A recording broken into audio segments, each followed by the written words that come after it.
Hey everyone, and welcome back. We're doing a deep dive today into something that I think is going to resonate with every public servant listening out there.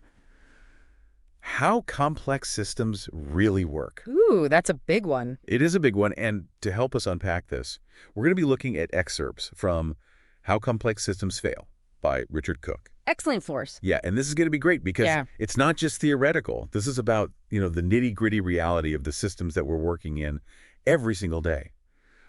Transportation, healthcare, social safety nets. I mean, you name it. Yeah, and I think what's so powerful about Cook's work is that he cuts right to the chase. He acknowledges that all the systems we rely on, right, the ones that truly impact people's lives, they just come with inherent risks. No matter how hard we work, how many regulations we put in place, we can't eliminate risk entirely. Yeah, it's kind of a sobering thought, isn't it? Yeah. When you think about the work that you're doing every day, whether you're ensuring safe roads, responding to emergencies, you Yeah. know, supporting vulnerable communities, I mean, there's always that element of risk Yeah. involved. Exactly, and that's because these systems are just incredibly complex. It's a web of interconnected parts, people, technologies, policies, all interacting in ways that are often difficult to predict. Right, and as you can imagine, the more connections you have, the more potential points of failure you're also introducing into the system. Exactly. Okay, so I'm starting to see why this is so important for public servants listening.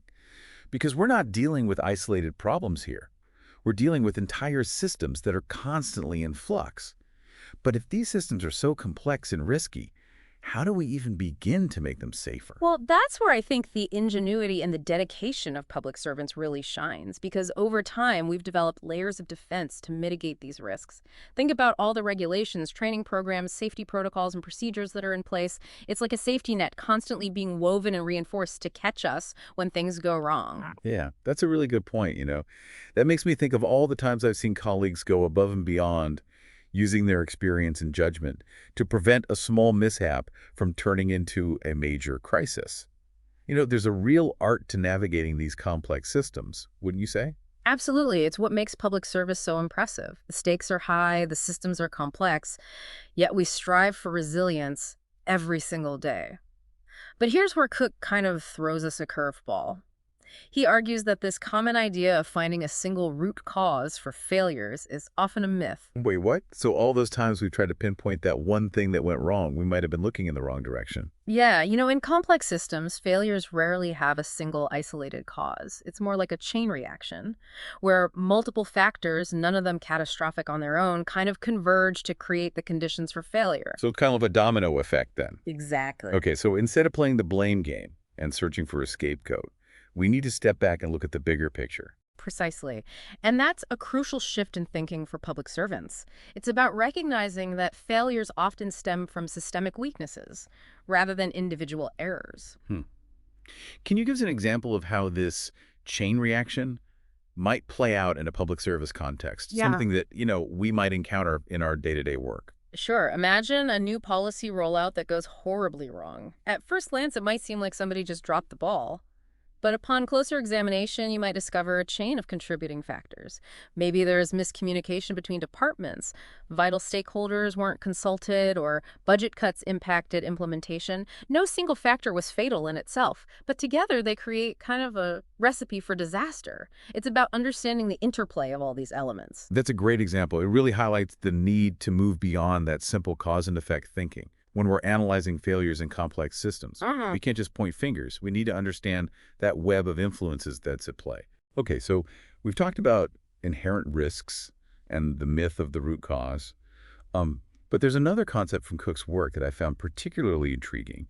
This idea that complex systems are always operating in a somewhat broken state. He calls it degraded mode. Yeah, and what's fascinating is that according to Cook, this isn't some anomaly, it's the norm. These systems are constantly in flux with parts breaking down, being repaired, people adapting to new challenges. And it's this constant change that keeps things running. But it also means that we're often operating closer to the edge of failure than we might realize. It's kind of like driving a car that's got a few warning lights on, but it's still going. Something isn't quite right, but you just keep pressing on. That's a great analogy. And I bet a lot of public servants can relate to that feeling. Think about it. You're juggling limited resources, you've got ever-changing priorities, unexpected crises. That's degraded mode in action. And according to Cook, that's not an exception. That's the reality of working in complex systems. That's a pretty powerful insight. It certainly makes you think differently about the challenges that we're facing every day. Hmm. But if degraded mode is the norm, how do we, as public servants, maintain any semblance of control? How do we prevent these systems from completely falling apart? Well, that's where the human element comes in. And this is something that Cook emphasizes throughout his work. We as humans are both the source of error, A and D, the most adaptable element within these systems. We make mistakes, sure. But we also improvise, problem solve, and come up with creative solutions in ways that no machine or algorithm ever could. So it's like this constant push and pull, right? We're trying to control these complex systems, but at the same time, we're relying on human ingenuity to keep them afloat when things inevitably go wrong. Exactly. And think about the implications of that for public service. We're not just dealing with abstract concepts here. We're talking about real people's lives. The decisions we make, the actions we take, they all have consequences. You mentioned that humans are the most adaptable element. Can you give us some examples of what that adaptability looks like in the real world of public service? Because I know our listeners are dealing with unexpected situations all the time. Oh, absolutely. I mean, think about the countless times you've had to deviate from the script. To think on your feet when a policy doesn't quite fit a particular situation, or when a crisis throws everything into disarray. I mean, those are the moments when human adaptability really shines through. Yeah. It's the social worker who finds a creative solution to help a family in need. The firefighter who makes a split-second decision that saves lives. The teacher who goes above and beyond to support a struggling student. Those are really powerful examples, and it highlights something I think that's crucial about public service. It's ultimately about human connect and using our judgment to navigate these really complex situations. It is, but it's also about recognizing that every decision, every action we take within these systems is a gamble. We weigh the risks, we use our best judgment, but we can never be entirely sure of the outcome. Yeah, it's a bit unsettling, isn't it? To think that even with the best intentions and the most carefully laid plans, we're still operating with a degree of uncertainty. It's the nature of the beast, unfortunately. But that doesn't mean we should just throw our hands up in despair. It just means we need to be aware of the inherent risks and uncertainties and develop strategies for managing them effectively. And that's where experience, intuition, and a willingness to learn from mistakes become invaluable assets. Okay, so we've talked about this dual role of humans, this constant dance between operating and defending against failure. But what about safety? How do we even begin to create safety in systems that are so complex and prone to error? Well, here's another one of Cook's insights that I find incredibly thought-provoking. He argues that safety isn't something you can just buy or install. It's not about having the perfect set of rules or the most advanced technologies. Instead, he says, safety is an emergent property of systems and not of their components. Okay, unpack that for us a bit. What does it mean for safety to be an emergent property? It means that safety isn't about any one thing. It's about how the entire system functions. It's about the culture, the communication patterns, the decision-making processes, the relationships between people, and how all of these elements interact to create a resilient whole. So it's not just about ticking boxes and following procedures. It's about fostering a mindset, a way of thinking that prioritizes safety at every level. But how do we actually do that in the real world of public service?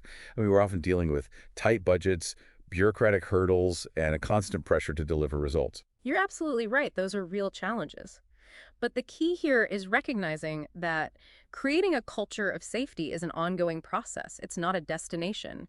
It's something we need to be actively cultivating every single day. Can you give us some concrete examples of what that might look like? What are some things that public servants can do to contribute to a safer, more resilient system within their own spheres of influence? It starts with small but meaningful actions. It's about speaking up when you see something that seems unsafe, even if it means challenging the status quo. It's about sharing information openly and transparently, even when it's uncomfortable. It's about being willing to learn from mistakes, both our own and those of others, and using those lessons to improve the system as a whole. Those are great points. It's about shifting the focus from blame to learning from individual actions to systemic thinking. But I think there's one more piece to this puzzle that we need to explore, and it's something that Cook emphasizes quite strongly. He talks about the importance of experience with failure. Yes, that's a crucial point, and one that might seem counterintuitive at first. Why would we want to encourage failure? Right. It does seem a bit strange, doesn't it? Especially in the world of public service where the stakes are so high. But I have a feeling Cook is getting at something deeper here. He is. What he's suggesting is that if we want to truly understand how to prevent catastrophic failures, we need to allow for smaller, more controlled failures to occur. We need to create a space where people can experiment, push boundaries, and learn from their mistakes without fear of punishment. So it's about shifting our perspective on failure. Instead of seeing it as something to be avoided at all costs, we need to embrace it as a valuable learning opportunity. But how do we reconcile this idea with the very real need to maintain public trust and ensure accountability? Yeah, that is the million-dollar question, isn't it? How do we balance that need for learning and experimentation with the very real responsibility that we have to the public? It does feel like we're walking a tightrope. It is a delicate balance for sure, but I think there are ways to create a culture that encourages learning from failure without compromising accountability.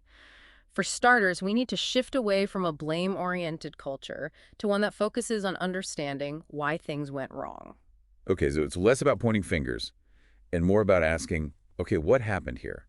What were the contributing factors, and what can we learn from this experience to prevent it from happening again? Exactly. It's about creating a space where people feel safe to report errors, near misses, and even failures without fear of reprisal. Because if we only hear about the successes, we're missing out on a wealth of valuable information that could help us improve the system. You know, it makes me think of those aviation safety reports where pilots can anonymously report incidents or near misses. It's all about learning from those experiences to prevent major accidents from happening. But how do we translate that kind of open reporting culture to the world of public service? I think it starts with leadership. Leaders need to set the tone, to demonstrate that it's okay to make mistakes as long as we learn from them. It's about creating a culture where people feel supported and empowered to speak up, to share their concerns, and to offer suggestions for improvement. It's almost like we need to destigmatize failure, to see it not as a personal shortcoming, but as an inevitable part of working in complex systems, and to view those failures as opportunities for growth, both individually and as an organization. That's exactly it. And when we can shift our mindset in that way, we open up a whole new world of possibilities for innovation and improvement. Because let's face it, the world is becoming increasingly complex, and the challenges we face as public servants are only going to get tougher. So we need to equip ourselves with the tools and the mindsets to navigate this complexity effectively. And that means embracing that messy reality of trial and error, of learning from our mistakes, and of constantly adapting to new challenges. It does. And it also means recognizing that we don't have all the answers. We need to be willing to collaborate, to share knowledge, and to learn from each other's experiences.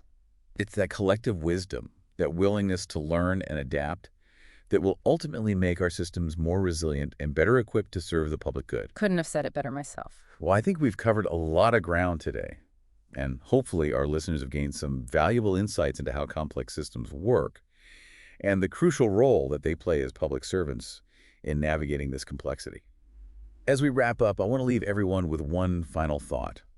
Richard Cook reminds us that safety is a journey, not a destination. And I think that applies to all of us, regardless of our role or sector. We need to keep learning, keep adapting, and keep striving to create safer and more resilient systems for the benefit of everyone. And if you have any aha moments along the way, we'd love to hear from you. Thanks for joining us on this deep dive into the world of complex systems. Until next time, stay curious, stay engaged, and keep making a difference.